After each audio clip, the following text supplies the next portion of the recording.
Somehow surprised with the reception of the song. Um, Actually, alam ko mag-hit yung sining. Nung narinig ko nung natapos siya, sabi ko, oh my goodness, Dionela, hit to. Alam ko na hit.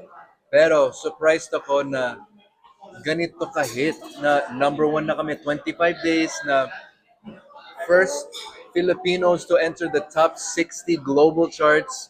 Parang ang lakas talaga and hindi lang number one sa lahat ng platform.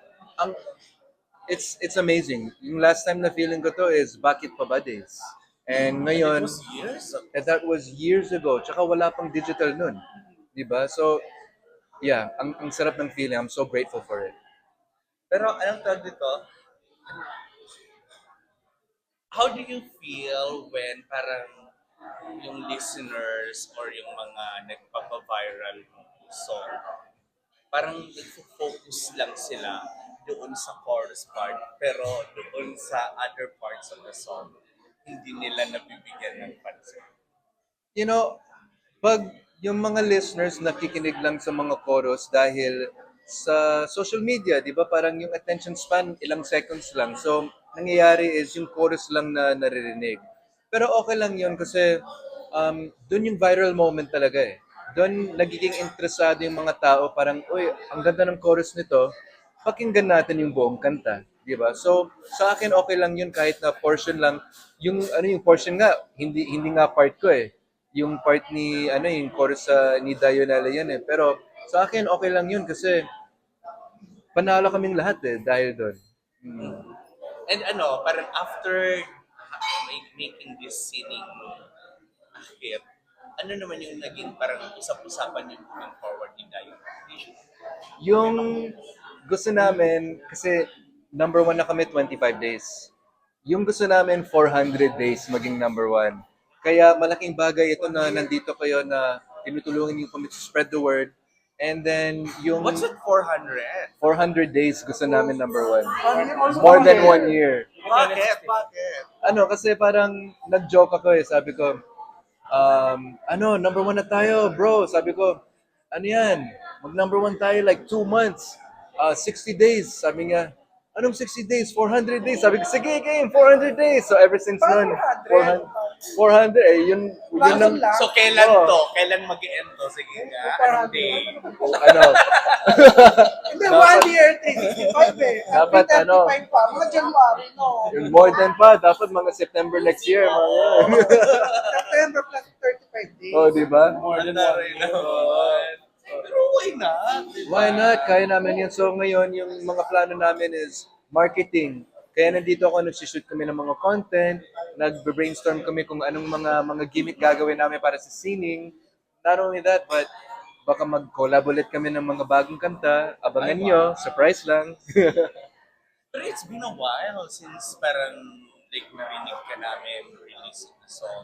Yeah. How was JR during those days? To be honest, consistent ako mag-release ng mga kanta. Every year, meron akong at least mga 6 songs na pinapa-release ko. But ngayon talaga ang first time na nag-viral ang isang song ko. And, it's what matters is consistent lang ako as an artist. Dapat positive lang ako as an artist. Hindi yung nadadown ako kasi hindi napapansin yung mga ibang songs. Sa akin okay lang eh kasi yung feeling na satisfied ako kasi alam ko quality yung nalalabas ko. Alam ko um, sarili kong kanta yun, ginagawa, and it's a matter of just being happy and content about what you do. Itong number one, ano na yan, parang extra icing na lang on the cake eh. Yung importante, mahalaga dito, happy ako sa ginagawa ko. To date, how many songs have you released? Hindi ko na alam. It's probably more than 100 na. Yeah. Marami na siya. Um, Not yung original, or may, ano ba tawag ko? May mga cover din. Gumawa akong 2 album na cover with Universal Records. It's the Soul in Love album and the Opium Love Classics. The rest, puro original na yon. Pero napapa-reflect ka ba on parang giving it a different twist, yung mga iba mong songs, ganyan. Yes. Especially na parang ngayon, iba na yung way kung paano siya mai-communicate sa quartet. Absolutely. Yung ginagawa ko, kasi for covers, I don't really like recording mga cover songs. Pero I love performing the cover songs. So, pag nire-remake ko, sa live ko na ginagawa, especially when I have my band with me, Extra Rice. Shout out Extra Rice. What's up? Love you guys.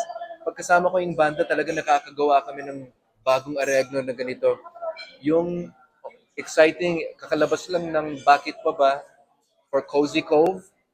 Nag-iba din yung areglo namin doon. Ang ganda. Super ganda. So, laging nag-evolve yung mga kanta with me as an artist, also evolving. Yeah, correct. And ano na lang, um,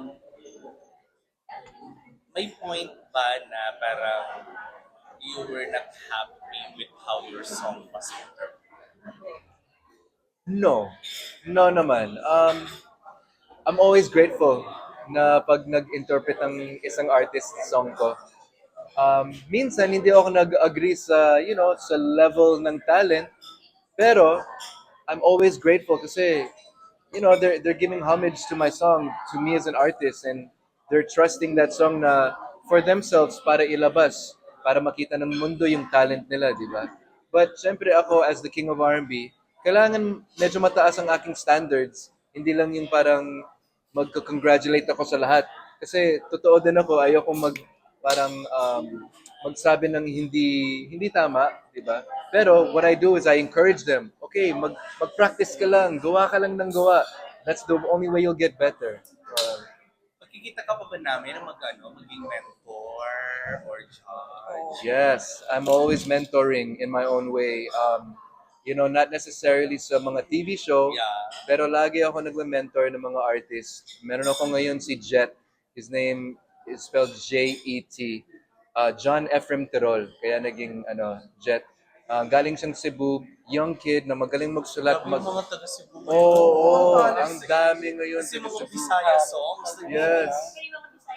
Not only that, yung si Sabria, yung anak ni Jaya, I'm mentoring also. We just released her new song of hers. May lalabas din in a couple days sa 16. Ang galing ng bata. Kaka-18 niya lang. Yeah, magaling siya. Super galing. My wife, I'm always mentoring. Artist din siya. Naglalabas kami ng mga original music. So, kahit sa online, ang daming nagtatanong sa akin ng mga advice. So, I'm always, giving little sprinkles here and there kahit sa online, sa mga comments, mga advice. About doing it in like yung TV show talaga. Okay lang naman din. Ang problema, nakabase ako sa LA. So, mahirap mag-schedule ng TV show na dito ako nakabase kasi ang dami ko din ginagawa ngayon sa States. So, we have a movie that we're pitching ngayon sa Netflix, sa Amazon, sa HBO Max. Movie na produce ko under Homeworks. Si Mika ang star and ako may small role ako. And maganda yung story. It's based off of true stories. It's about the dark side of the music industry in the Philippines. Parang Ako reality. magiging controversial pa. Super controversial.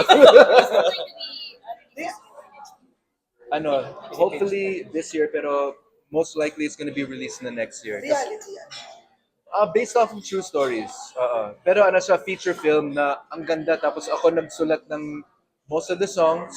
Nag-score ng movie is an Emmy Award Filipina named Denise Santos. Tapos si AJ Raphael din nagtulong mag-scoring.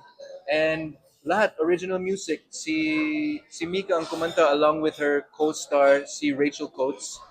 Kasama din si Rachel Alejandro sa movie, si Odi Gamora, si Gian Magdangal, si Noy Valante, sino pa ba? Ako, nandun. But we're very excited for the movie kasi may Tagalog siya pero parang 15% lang. We purposely made it English kasi binebenta namin internationally. Yeah. Di ba usually pag Netflix, may mga subtitle na Tagalog tsaka audio na Tagalog? May ganun ba? Na magdadub? Depende ngayon. Pag we strike a deal with Netflix, siguro we'll be able to negotiate yung mga subtitle, yung mga ganito. Pero ngayon, naghahanap pa din kami ng Kasi hindi distributor. ba nung ang language ng Tagalog sa Netflix eh. Lahat ng Korean kasi na nire-review. may Tagalog, Pinoy. Kasi maraming nanonood ng Pinoy sa Netflix. Galing. Ang galing. Oo. Sana may ganun. Kaya, para hindi mahirapan. Oo, true. Pwedeng ganun. That's a good idea. It was 20. What's your highlights for your 2 decades in the industry? Highlights. Oh, 21 na siya. 21 na lang eh. Definitely yung mga platinum albums ko. Kasi, especially now, to me, that's very valuable kasi wala nang mga platinum eh. Award. Yeah, wala nang mga award eh. So that's definitely a highlight for me. Yung mga nagawa ko din for Kyla na mga kanta na naging platinum din, that's May such a plan highlight ba? for me. Oo. Queen, na- King, R&B. So ngayon na, di ba, na-revive Grabe kasi yung JR. ano yun, May chance ba na may revival with Kyla? Absolutely. I think kami ni Kyla hindi mawawalang aming chemistry. In fact, may mga kanta na release namin din eh. Meron kaming kanta called Undeniable and also may isa pang ginawa kami na Kasi see that you love me gusto ko talaga. oh yeah, yun See ang that OG you love me namin. talaga. Oo. And si Kyla, I'm a big fan of hers. Talagang superb vocalist and artist. So, kung may chance kami mag-collab ulit, I'm gonna take it for sure. Nag-meet na ba kayo? Nung nandito? No, hindi pa. Super, yung schedule ko medyo tuloy-tuloy din eh. And si Kyla din, very Pero ngayon, busy. balik ka na sa 21. Yeah. Then, Normally, ilang days ka lang dito sa Philippines? Normally, I'll come home the end of the year and I'll stay for mga 2 to 3 months. Pero sa sobrang success ng sining, umuwi talaga ako para sa mag-promote. kailan ka pa dito? Last month? Last August 5. Tapos next year last na balik week lang. mo. Pagbalik mo na 21 next year. Pero yung sining, it was, yung collab nyo together, was done physically or on? No. Online. Virtual lang. Email, tawagan. Birthday summit up 7 hours lang. Pati yung recording, Yung na recording. minix na lang siya. Ang galing na, no? Ay, ang galing. Zoom na lang kayo. Tsaka yung time. Zoom. Parang time din. O, di ba? At stupid pa. Request Yeah. naman JR. Tipid. Ano na? Pasample ng chorus chord. Lang sining. Yung favorite- Oo naman. favorite chorus. Of course. Yun, Ready? Yes. Ikaw ay tila sining sa museyong di naluluma. Binibini kong ginto hanggang kaluluwa. Gonna keep you like a cushion all my life. Kung sa tingin mo ng oras may lumipas na, patuloy nang mararahulo sa ganda. Still kiss you every single day all my life. Thank you. Gusto ko yung sarili niya. Gusto ko pa yung, sila dun. gusto ko pa yung lyrics kasi di ba parang may mga malalim na Tagalog. Mararahuli. May social na English. Di ba? Yung Tagalog Ang ganda parang ng mix English ng pa rin. lyrics. Araw na. Ikaw TikTok ako. Oo nga, Sige. Ikaw Ikaw din din alam mo. siya. Mararahu you guys parang ma-indulge. Hindi na ko alam ulugin eh. ko madadala ka sa gano'n. JR, last question na lang. Ano yung, parang message to young artist singers na like you? Ang Yung message mga ko, mag-uumpisa pa lang, ganyan. ang message ko sa mga artists, singers na nag-uumpisa lang, I want to encourage you to keep making music, keep putting out music, and don't worry about the numbers. What's important is the experience. May experience nyo paano maglabas ng song. May experience nyo paano i-market ang song. May experience nyo paano mag-perform ng live ng song nyo. Dapat you have to keep gaining this experience because it doesn't happen overnight. The moment you quit, talagang hindi mangyayaring ang dreams nyo. So you have to keep going, persevere, ituloy-tuloy nyo yan. Kung ituloy nyo yan, mas lalo kayong gagaling, mas lalo kayong magiging knowledgeable sa craft nyo, at doon ang moment, ang magic moment mangyayari. So keep going. If it takes years, so be it. Take the years, take the time. It doesn't happen overnight. Invite mo na lang sila kung saan pa pwede pakinggan yung ano. Okay? Sorry. Ihabol.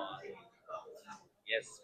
Everybody, it's me, JR, and I want to invite everybody to keep streaming Sining. It's number one right now for 25 days. So please keep streaming on Spotify, on Apple Music, on YouTube, on Amazon, lahat. Kasi ang goal namin, mag number one for 400 days, okay? And with you streaming it, kaya natin yan. Let's go! I love y'all! 400 days!